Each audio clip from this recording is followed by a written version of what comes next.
Tonight, imposter. Ben Smith, the editor-in-chief of Semaphore, is posting this tweet confirming a new twist, he writes, in the case of an email imposter posing as former New York Mayor Bill de Blasio. Reporters at Semaphore saying they reached out to a Gmail address tied to the hoax and got this reply: "You are correct. It was me, the real Bill de Blasio." Well, that email, according to Semaphore, is the same email address that the Times of London used when it mistakenly published and eventually deleted an interview with the fake de Blasio, who, it was a pretty significant thing because it was this whole thing with the Times of London where he distanced himself from Zohran Mamdani, the Democratic socialist who's favored to win the mayoral election. And, endorsements of prior mayors matter a lot. So de Blasio had been behind Mamdani. The Times of London, one of the UK's oldest and most respected newspapers, was duped, quoting a fake Bill de Blasio saying Mamdani's math doesn't add up when it comes to paying for the free programs he's promising. The Times of London, in a statement, apologized, saying the Times has apologized to Bill de Blasio and removed the article immediately after discovering our reporter had been misled by an individual falsely claiming to be the New York mayor. Out front now, former New York Mayor Bill de Blasio.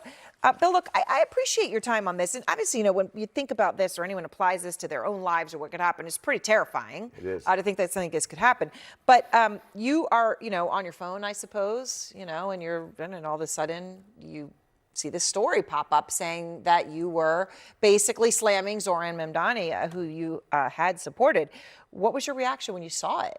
Who I do support. I mean, this is what's so weird. I have people still reaching out to me saying, "Oh, I see you're changing your mind." I'm like, no, I never did. It literally was a surreal feeling, Aaron. I'm looking at a headline. I'm looking at a quote. A newspaper I never spoke to. A journalist I never contacted. By the way, a real, legitimate, credible newspaper. Yes. Yeah. And a journalist I literally never heard of. Mm-hmm. And here's this article claiming I was saying all these bad things about Mamdani. It's literally everything they said was the opposite of what I believe. I believe Mamdani has an absolutely necessary vision for New York City, and I believe it's attainable. Just like the things I did as mayor when we did Pre-K for All. They said it could never be done. I think he can do fast free buses, for example. I think he can do rent-frees if he chooses to. Mm-hmm. These are very viable visions. So what was so strange, to talk about, it felt like the ultimate in disempowerment. Like, here's my picture, here's my quote that wasn't me, and it's being sent all over. Right. I mean, you were your voice was taken away from you. 100%. And journalists were reaching out saying, "Oh my God, what happened? Did you change your mind?" And I'm like, so do you have any idea how this happened? Okay, so the journalist called me eventually. I tweeted, I said, "This is a falsehood. The Times of London should take it down immediately." About an hour later, the journalist calls, and he's very sheepish. Right. He's like, "I have to apologize. We made a mistake." And he admits somehow emailing with the wrong person.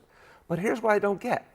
Was there no effort to confirm identity? Did they not want to see the person's face, do a Zoom, do a FaceTime, do something? Did editors say, "Hey, it's kind of strange, this guy would change his mind a week before the election"? Something's missing here that I don't fully get. Who's pretending to be you? Some person, I have no idea who they are, apparently just took a domain or took, an email address that sounded like one of mine. But imagine this, a reporter, a seemingly serious reporter, has a long dialogue and prints it without checking at all if it's the real person. All email. So have you talked to Mamdani about it? I reached out to his team. They said, yes, we understand immediately. They told him everyone's fine. But I think this begs a bigger question, because think about deepfakes with AI. Yeah. Vocal, audio, visual, the whole thing. Mm-hmm. What's going to be the standard going forward? If this is one of the most renowned newspapers in the world, one of the oldest in the world, and they could literally, in a major issue a week before an election, print an abject falsehood with no verification, where are we going? And it begs the question, one, that media outlets are going to have to hold higher standards because it's going to be harder to verify, but two, journalists, and this was fascinating, Aaron, some journalists immediately went with it, New York journalists who knew me. Others reached out. They would not talk about it until they confirmed it directly with me. Right. And that's something I think journalists are going to unfortunately have to do a lot more of. Well, I mean, in this world of AI, we're going to be talking a lot more about that in a few moments. The mayoral race, Bill Ackman obviously has a very different view on this race than you do, billionaire investor. But he has said that that this is really a test this is a nationwide race because this is the future of the Democratic Party. And he may be right about that. The former New York City mayor and billionaire Michael Bloomberg, also not on your side on this. Last minute money just threw in $1.5 million into a super PAC supporting Cuomo. Andrew Cuomo, the former governor of New York. Polls are tightening. New York Times shows them tightening. Quinnipiac has Cuomo gaining with Republicans. Who knows? I don't know what to believe with polls anymore, but do you think this race is still open? It may be tightening, Aaron, but here's what I'd say. Donald Trump has gone out of his way to say he wants to stop Zohran Mamdani, and he's basically saying he'd like to see Cuomo elected.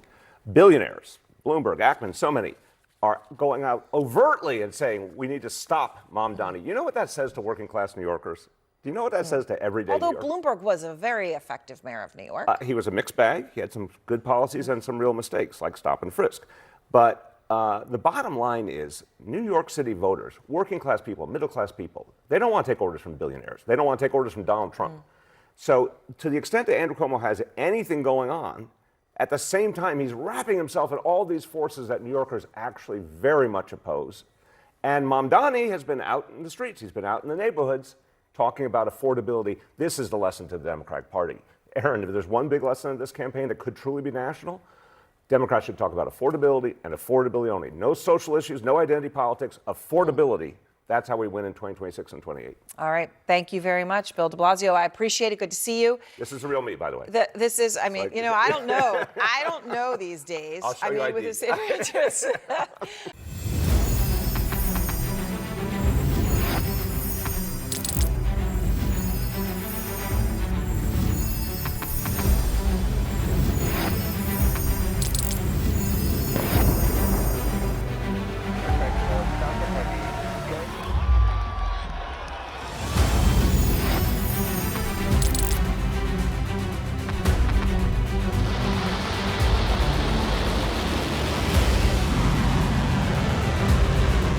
Been fighting so long and so hard that they don't know what the they're doing.